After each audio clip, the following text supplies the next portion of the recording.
High school bullies made my life hell for 4 years. Now I'm their CEO. They begged for their dues when they saw me walk into that boardroom. What I did next left them speechless. In high school, I was the invisible kid they laughed at. 10 years later, I walked into a boardroom to find all of them working under me. What happened next changed everything. Hey everyone. Before I start this story, make sure you hit that subscribe button and turn on notifications. What I'm about to share isn't just my revenge story. It's about how life can come full circle in ways you never expect. Back in high school, I was nobody.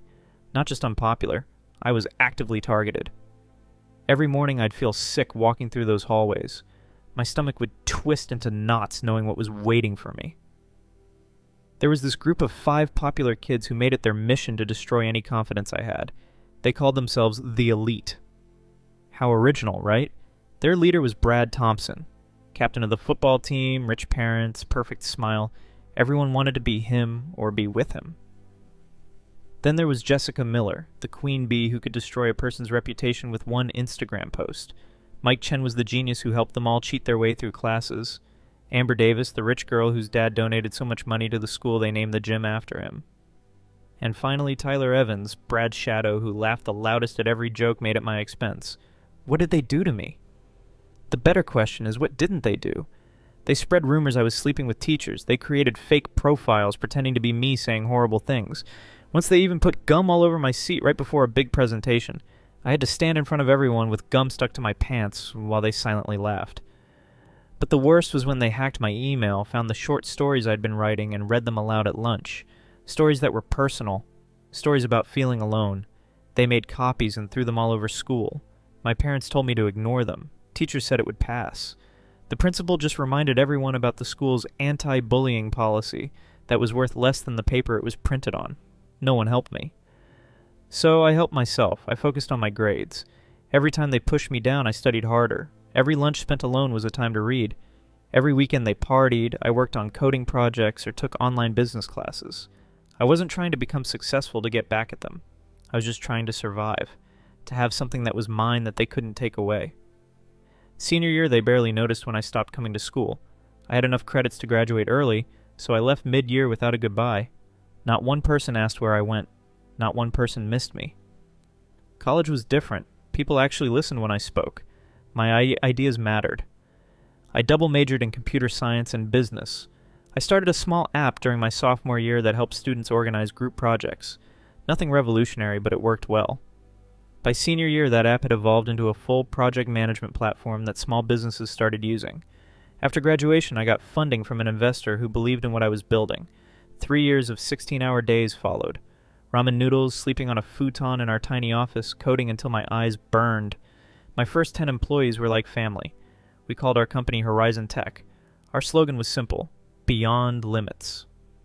The platform took off faster than we expected. We hit 1 million users by year 4. Big companies started calling. By year 7, we were valued at over $200 million. By year 9, we were approaching unicorn status, $1 billion valuation. That's when I decided to open a headquarters back in my hometown. Not for revenge. At least that's what I told myself. I just wanted to bring jobs to the place I grew up. But deep down, maybe a small part of me wanted them to see what I'd become. The day we announced the opening of the new headquarters, local news covered it. I didn't do the interview myself. I sent our PR director. I didn't want anyone recognizing me yet. The company acquired a struggling local tech firm as part of our expansion. I didn't review the employee list. I was too busy running a company with now over 500 employees. On the day I finally visited the new office, my assistant handed me the personnel files for the management team I'd be meeting. That's when I saw them. All 5 names, one after another. They had all ended up working at the same small tech company we just acquired. Brad was their sales director, Jessica ran their marketing, Mike was in IT, Amber was their HR manager, and Tyler was their operations lead. My hands started shaking. My assistant asked if I was okay. I just nodded and asked for a minute alone. 1,000 thoughts raced through my mind. Should I fire them all immediately? Should I pretend I didn't recognize them? Should I cancel the meeting? I decided to face them, to walk into that room with my head held high. When I pushed open the boardroom door, they were all seated around the table looking nervous about meeting their new CEO. None of them recognized me at first. I had changed. The skinny, awkward kid was now dressed in a tailored suit. I'd filled out, grown a short beard, carried myself differently. I started the meeting normally, discussing the transition plans and future of the company. About 10 minutes in, I saw Mike's eyes widen. He was always the smartest. He figured it out first. He stared at me in disbelief, then whispered something to Jessica beside him. Soon all 5 of them were exchanging glances, their faces draining of color. Brad finally spoke up.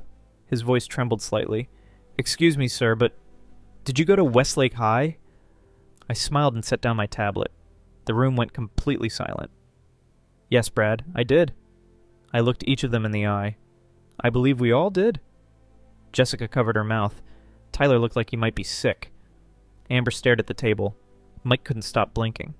You're that kid," Brad stammered. "The one we—" "Alex Parker," I said. "Yes, that was me, the one you bullied every day for 4 years. The tension in that room was so thick you could cut it with a knife. I let the silence hang for a moment longer before continuing the meeting as if nothing had happened. I could see the panic on their faces. They were all thinking the same thing. I was going to fire them. I was going to get my revenge. But revenge wasn't what I wanted anymore. What I wanted was for them to see me, really see me, the person they never bothered to know. After the meeting, I asked all 5 of them to stay behind. Once everyone else had left, I closed the door and turned to face my former tormentors. None of them could look me in the eye. Jessica spoke first, her voice barely above a whisper. "We're fired, aren't we?" I sat on the edge of the conference table and considered them all. 10 years had changed them too. Brad's confident swagger was gone. Jessica fidgeted with her wedding ring. Mike looked exhausted. Amber's designer clothes couldn't hide how anxious she was. Tyler kept swallowing hard, like he was fighting back tears. "No," I finally said. "You're not fired." They all looked up in surprise. "But here's what's going to happen. You're each going to be evaluated on your actual skills and contributions just like everyone else. No special treatment, good or bad. If you're good at your jobs, you stay. If not, you go. It's that simple." Brad cleared his throat. Why wouldn't you fire us after everything we did?" I stood up and gathered my things. "Because I'm not you." As I walked to the door, I stopped and turned back. "One more thing. Each of you will participate in our company's anti-bullying program at local schools. You'll share your experiences, not as victims, but as former bullies. You'll help kids understand the impact of their actions." I left them sitting there, stunned into silence. As I walked back to my office, I felt something I hadn't expected. Not satisfaction or vindication, but a strange sense of peace. The weight I'd been carrying for over a decade started to lift. That night, I called my mom for the first time in months. I finally told her everything.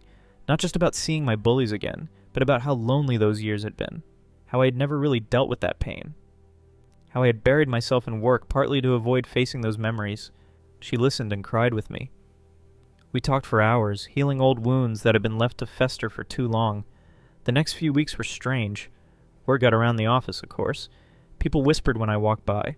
The 5 of them avoided me at first, skulking around corners to stay out of my path. But gradually something began to shift. Brad asked for a meeting. He came to my office looking like he hadn't slept in days. He apologized for 20 straight minutes, tears streaming down his face. He told me how his life had fallen apart after high school. Football scholarship gone after an injury. Marriage failed. Drinking problem. He was just starting to get his life back together. I listened without interrupting. When he finished, I didn't say I forgave him. I just thanked him for his honesty and told him I'd see him at the next management meeting. One by one, they each came to apologize. Some seemed sincere, others seemed more worried about their jobs. I treated them all the same. Professionally, but distantly. The anti-bullying program started a month later. I went to the first session at our old high school. I sat in the back and watched as Brad shakily told a room full of teenagers about how he used to be the bully, how he made someone's life miserable because it made him feel powerful, how he regretted it every day. The students were silent, captivated. Many of them probably saw themselves in his story, either as the bully or the bullied. When he finished, a girl in the front row raised her hand. "Did you ever apologize to the person you bullied?" Brad looked down at his shoes, then glanced back at me. I gave him a small nod. "Yes," he said, "but an apology doesn't undo the damage. Some things can't be fixed with just words." As I left the school that day, a teacher stopped me. She remembered me, though I didn't remember her. She told me she had always wondered what happened to the quiet kid who left before graduation. She said she was sorry she hadn't done more. I was halfway through the first year of running the new office when I realized something important. This story isn't over yet. There's still so much more to tell. 6 months into working with my former bullies, everything changed again. Our company landed the biggest contract in our history, a complete digital transformation for a Fortune 500 company. It would push Horizon Tech into the big leagues. The team chosen to lead the project included all 5 of them, not because of our history, but because they actually were good at their jobs. When I announced the team assignments, I could see the surprise on their faces. They thought I was setting them up to fail. Brad approached me after the meeting. "Are you sure about this? You're trusting us with the company's biggest project?" I looked him straight in the eyes. "I'm trusting the best people for the job. Don't make me regret it." That project became our turning point. We all worked ridiculous hours.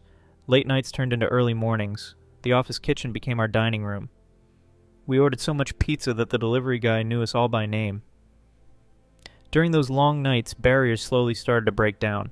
It's hard to maintain old grudges when you're all fighting toward the same goal, facing the same deadlines, celebrating the same small victories. One night around 2 a.m., with only the glow of computer screens lighting the office, Mike brought up high school. We were all punchy from exhaustion, running on nothing but coffee and determination. "I've always wanted to ask," he said quietly. "How did you do it? How did you go from that kid we—" He struggled to find the right word. "Tormented to this? To building all this?" The room went still. It was the question they'd all wanted to ask but hadn't dared. I leaned back in my chair and thought for a moment. "I had nothing else," I finally said.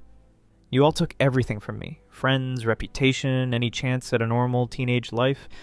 All I had left was my brain and my time, so I used them." Jessica wiped away a tear. "I think about the things we did almost every day. I have a daughter now. She's 7.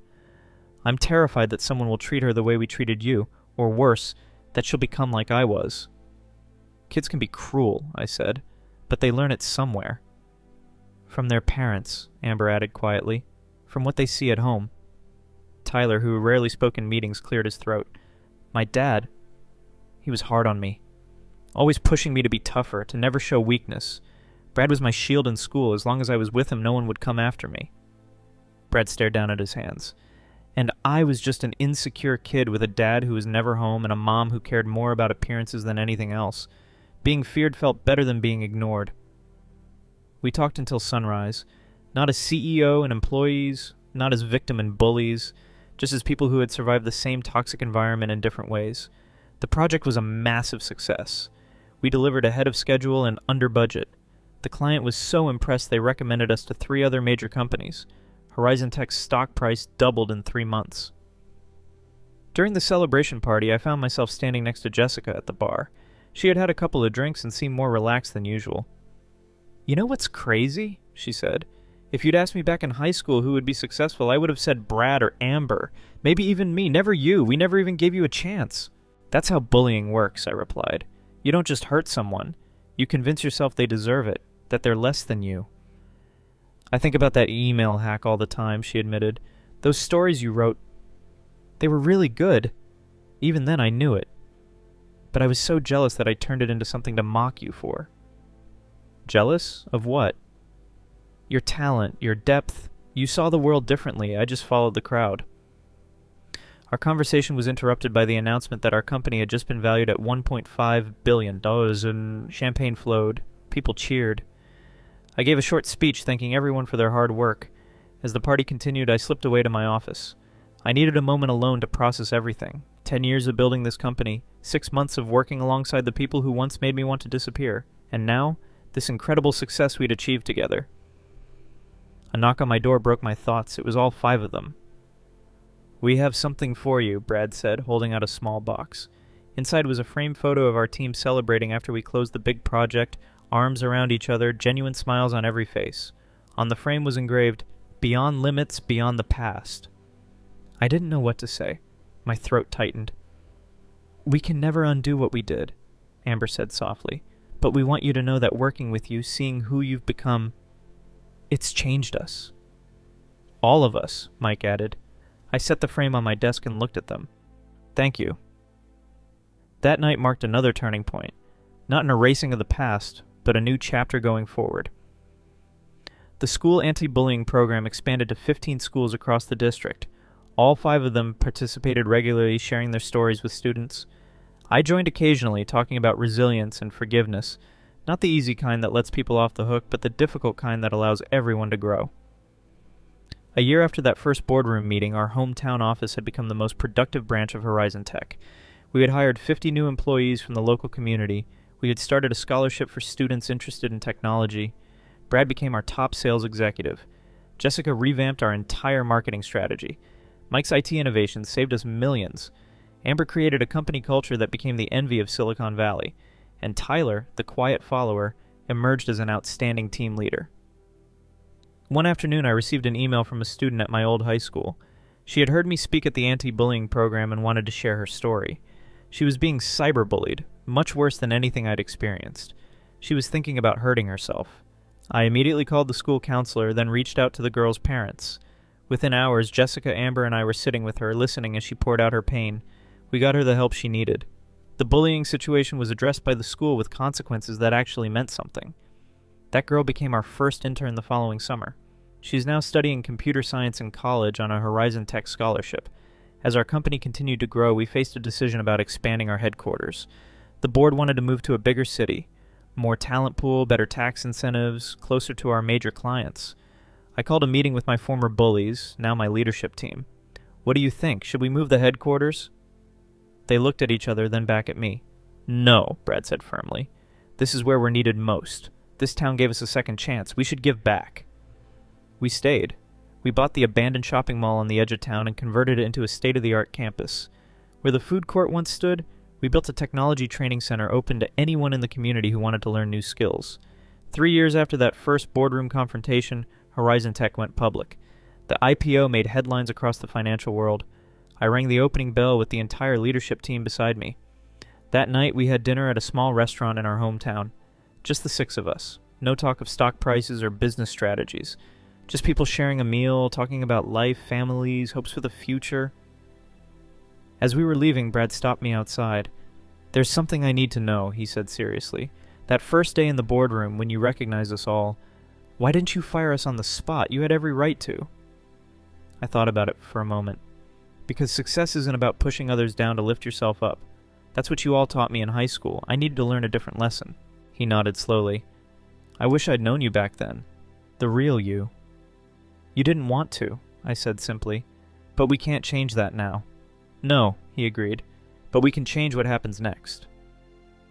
5 years after returning to my hometown, Horizon Tech employs over 2,000 people. Our anti-bullying program has reached more than 100 schools nationwide. We've funded research into preventing online harassment. We've created technology that helps identify and address cyberbullying in its early stages. My former bullies, they're still here. Not because they're making up for the past, but because they've earned their places. They're good at what they do. They have become good people, too.